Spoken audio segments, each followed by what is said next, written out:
Wow, ang lakas. Kaya wag na wag mo tong gagamitin sa mga motorsiklo nyo kung ayaw nyo masira yung mga walls sa motorsiklo mo. Yan ang palaging sinasabi na mga baguhan pa lang sa paggamit ng ganitong klaseng impact wrench. But of course, kung isa ka namang pro at expert ka naman sa pagkukontrol ng ganitong klaseng impact wrench, of course, pwede mo siyang gamitin motorsiklo, kotse, pick-up, jeep, truck, six-wheeler.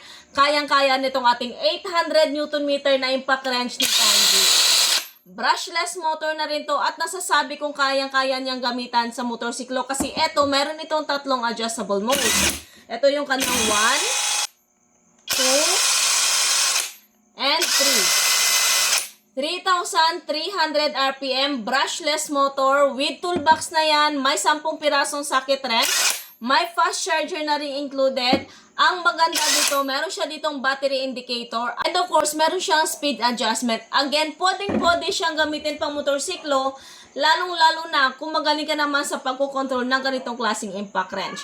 Ang kagandahan, overall na siya mula motorsiklo hanggang 6 to 10 wheeler truck, kayang-kaya na. Kaya kung isa ka sa naghanap ng isang solid na impact wrench na pwedeng gamitin mula motorsiklo hanggang sa mga 6-wheeler truck na 10-wheeler truck, so go for this. Ito yung marirecommend ko sa inyo, Tanzo 800 Newton meter impact.